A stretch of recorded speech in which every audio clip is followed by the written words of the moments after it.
Hello guys, welcome back to episode 4 of Squad Review. As always, I've been getting a lot of submissions for this episode, so thank you for submitting, but at the same time, apologies if you didn't make it into this episode. I've had to narrow down from 40 submissions, and it is never an easy decision.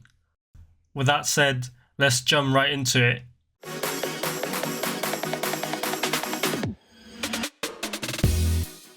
First up, we have Big C10, and he's using a 4-3-3 formation, and it's actually the same formation that I use personally. And the squad here ticks a lot of boxes. You've got one defensive fullback and an offensive fullback, which is fine. The centre-back pairing looks fine. You've gone for a slightly more ball-playing defensive midfielder in Fabian Ruiz, but if you need defensive reinforcements, then you've got Onana and Rodri on the bench. My only slight concern is looking at your bench, it doesn't look like you have that many options for a creative midfielder. I know you have Musiala and Fabian Ruiz can play as CMF, but I would personally put another attacking midfielder on the bench. Another small thing is, I would probably replace that Koundé. If you have this free Koundé from more than a year ago, or even the latest free Koundé, both of them are still better than the one you have if you want to play Koundé as the centre-back. Otherwise, not much to pick on. I think you've got some really fun players to use, so well done. Next, we have Businada with a 4-3-3 formation, and this is looking like a pretty interesting free-to-play team.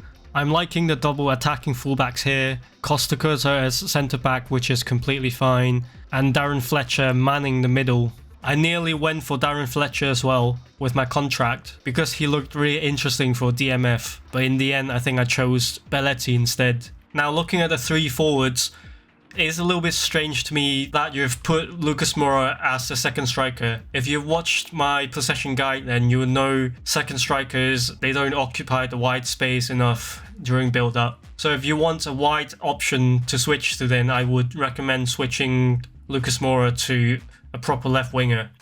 But he does have a sub-tactic to mitigate this problem. And this is very interesting because he drops Kluivert down to more like a false nine, dropping down to provide an extra option in build-up and hopefully sending those through balls to the wingers as well. I hope you've given him some passing skills because he's lacking in that area.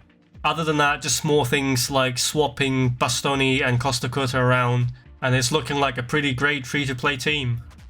Next, we have Flashes with a very traditional looking 3-5-2 formation. Pretty solid choice of centre-backs in this formation. We've got Kyle Walker, Tchouaméni. We're not naturally centre-backs, but when trained as centre-backs, they are amazing. Mosquera is a great free-to-play option as well. The defensive midfielders pairing here is great. For a formation like this, you would want your two DMFs to have high defensive stats, because when the side CBs get dragged out, they will fill in the spaces left in the centre, sort of like a makeshift centre-back. Interesting choice of wingers here. Not your typical fast and runny wingers, but quite technical players. For that reason, perhaps possession style would suit you more rather than quick counter, but if it works for you, then it works for you.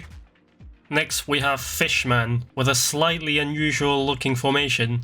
On paper, it might look a bit strange, but in the game actually it functions quite similarly to a 3-6-1 formation, with the central midfielder De Jong here contributing to attack and defense. I've actually gone and tried this formation myself, and I've got to say, it looks quite interesting. You get a lot of options in midfield, of course, and those midfielders will drop back and contribute to defense. You still got your wingers to spread the play, and like I said, the CMF in this formation sometimes stays up and contributes to attack. It looks like you've put a lot of thought into the player selections here. You've got the double DMFs box to box, and again with high defensive stats, and a double creative playmaker wingers. But yeah, this looks very interesting, and I'll definitely try this more in the future. From one strange looking formation to another, we have unique FPS. And where do I begin? Firstly, this looks like a similar formation to Fishman's formation, but slightly more aggressive with the wingers pushed to wing forwards. First of all, Tony Adams is not a good DMF option, not at least when it's auto-built like it will seem here. He just hasn't got the passing stats. So in this lineup, he's just a 4th centre back. And the strangest thing about this squad is the midfielders. I can't read Turkish, but I think Neymar and Messi are playing as centre midfielders. And the thing is, they cannot be position trained to play as centre midfielders. It's just not possible.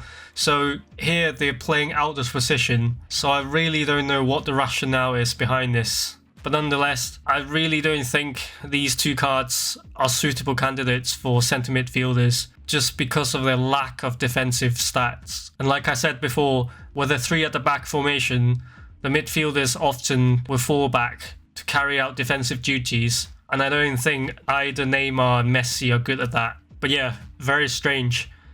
If you're watching this, then let us know what your thinking was behind this in the comments.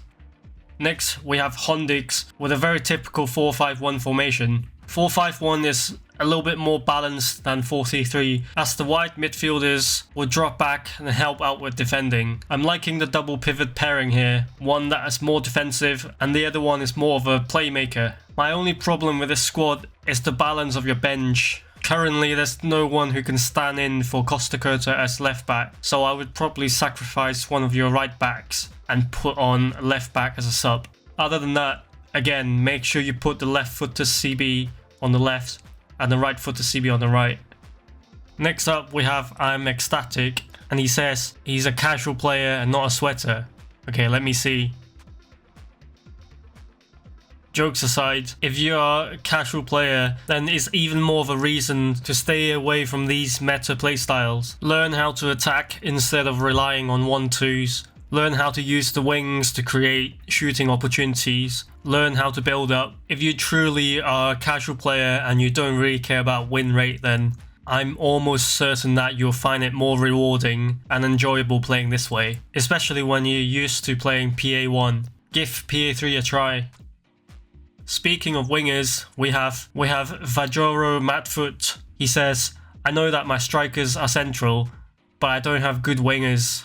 That's not true at all. I'm looking at Messi, Neymar, Mbappe, Pires. They're all very good wingers. So if you wanted to play with wingers, then I would start with those. The problem with playing this formation is, and I keep saying this, you can't build up with a 4-2-4 formation. After 2 or 3 passes at the back, you're forced to send a pass to one of the forwards just because there's no midfield option. If you really want to try something different, then I would recommend moving Nakata down to AMF, Messi on right wing, Neymar on left wing, and go from there. Just to reiterate this for people who think wingers are not effective, or they're not involved in the play, it really is down to how well you can use your wingers. Of course, you can't shoot from the flanks, but with the right decision making, you can create a lot of opportunities from the wing.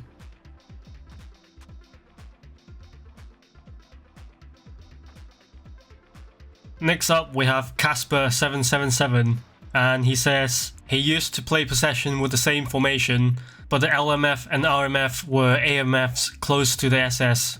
So in other words, no wingers. But my videos made him change them into side midfielders, and that was the best choice in his entire journey with this game. That's absolutely amazing to hear, my friend.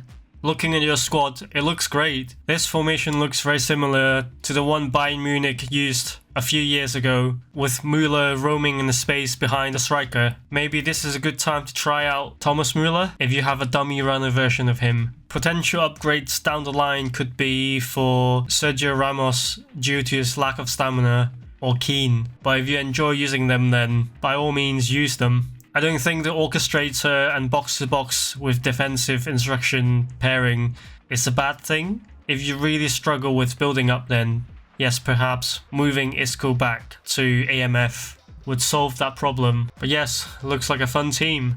So that's all we have time for today, guys. Once again, thank you very much to you guys for your submissions. If you want to submit your squad for me to review, then use the link in the description. Give this video a like and subscribe if you haven't already. And I'll see you in the next one.